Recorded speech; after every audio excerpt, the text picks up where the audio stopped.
Voltamos a apresentar o programa Mais Cidadão.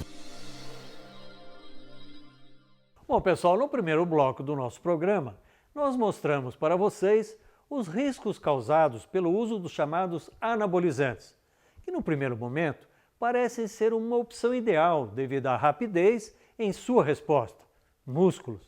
Porém, como vocês viram, os resultados não são nada satisfatórios quando o assunto é saúde e as consequências podem ser muito graves. Neste segundo bloco, o Dr. Turíbio continua com a gente e vai dar dicas importantes para que você possa alcançar bons resultados apenas com hábitos saudáveis e exercícios bem planejados. Confira! Dr. Turíbio, eu queria saber, é possível ir em direção ao corpo perfeito sem os riscos do anabolizante? Eu acho que o conceito de corpo perfeito, em primeiro lugar, é o corpo saudável.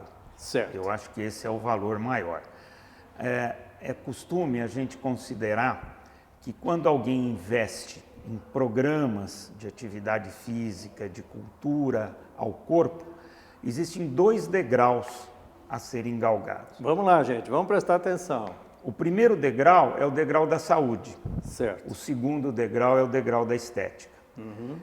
O degrau da estética é mais alto, é mais difícil de ser atingido. Perfeito. E tem com toda certeza aquelas limitações que a genética impõe. Certo. Agora, o degrau da saúde, ele é facilmente atingível se houver um mínimo de investimento, de determinação na direção dos seus resultados.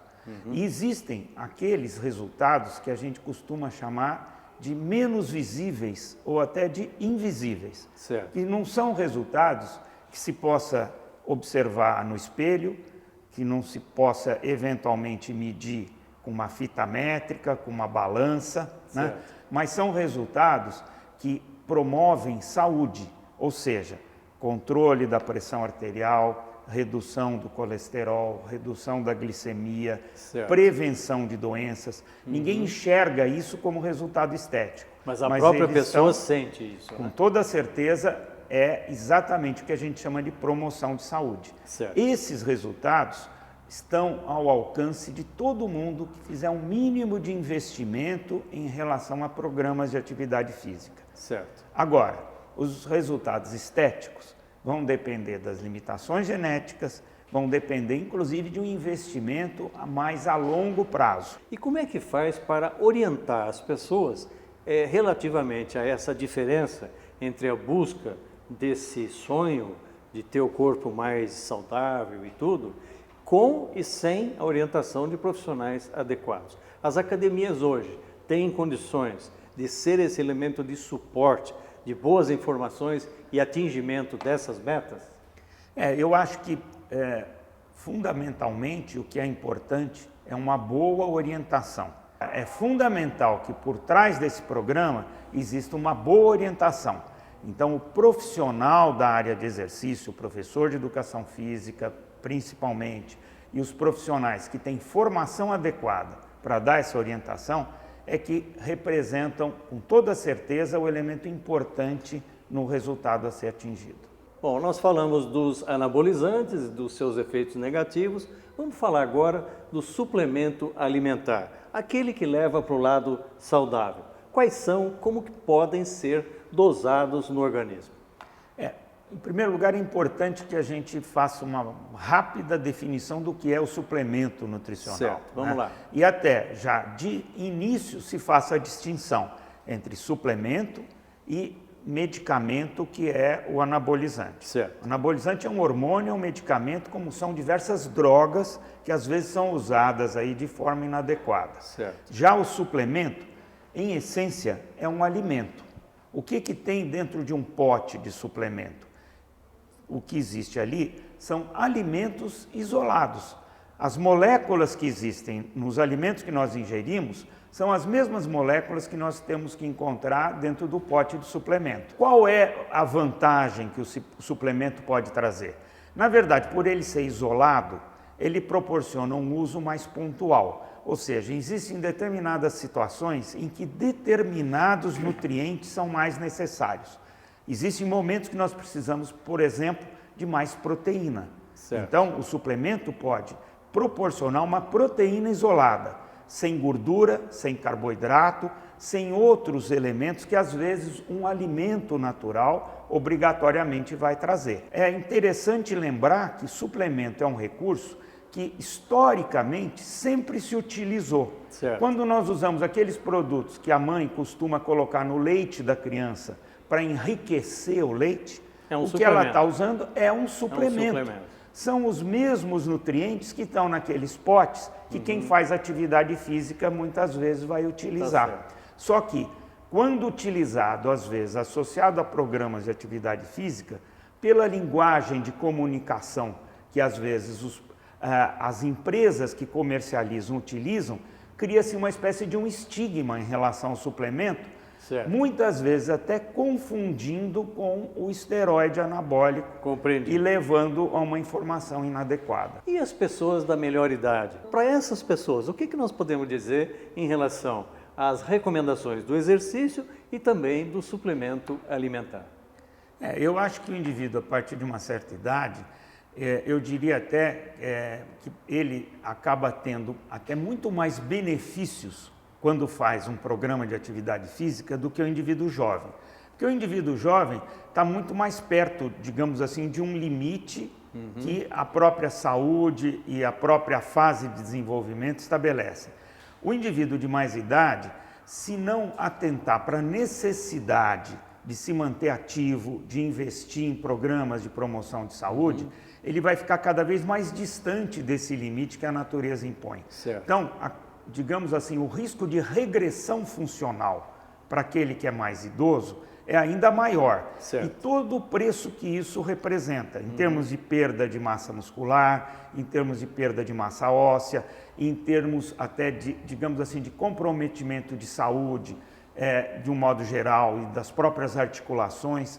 Então, o investimento em programas de atividade física e até de recursos nutricionais para o indivíduo de uma certa idade se torna até mais importante do que para o jovem.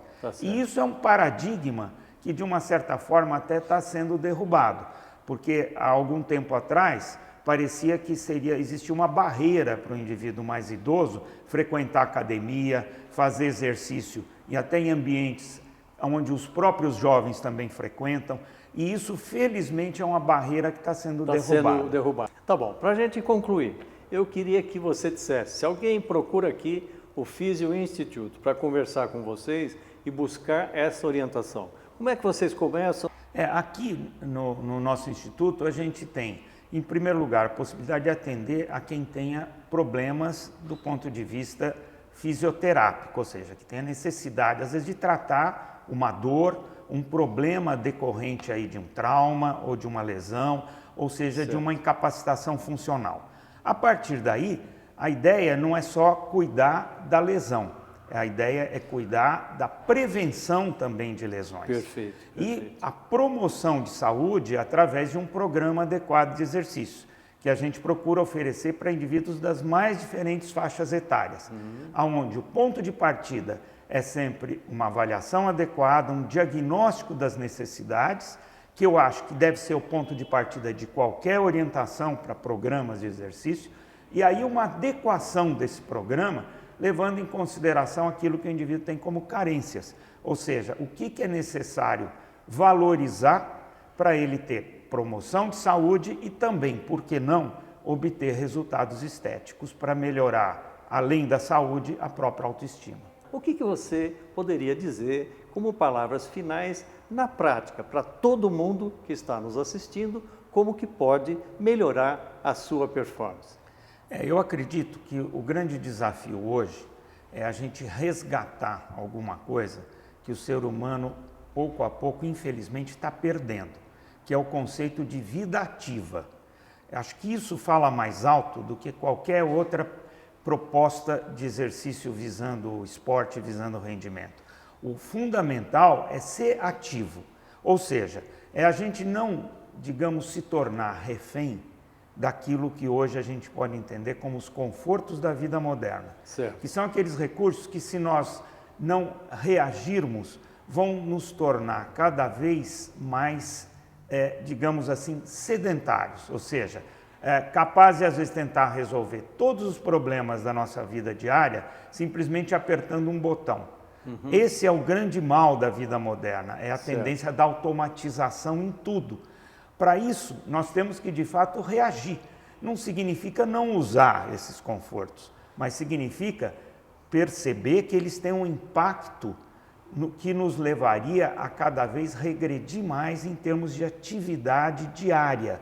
Então, tentar reagir a isso, não cedendo, digamos assim, à lei do menor esforço. Reagir fazendo pelo menos uma caminhada diária, tentando resgatar valores aí de atividades que a gente pouco a pouco às vezes está abandonando. Certo. Ou seja, tentar não deixar que a vida moderna nos torne cada vez mais inativos. Vamos reagir a isso. Não precisamos ser esportistas, não precisamos ser praticantes de esportes, mas precisamos implementar movimento no nosso dia a dia, porque essa é a tendência natural do ser humano. O ser humano sempre foi digamos assim, um ser capaz de interagir com o meio ambiente de forma ativa, e é isso que a gente tem que resgatar.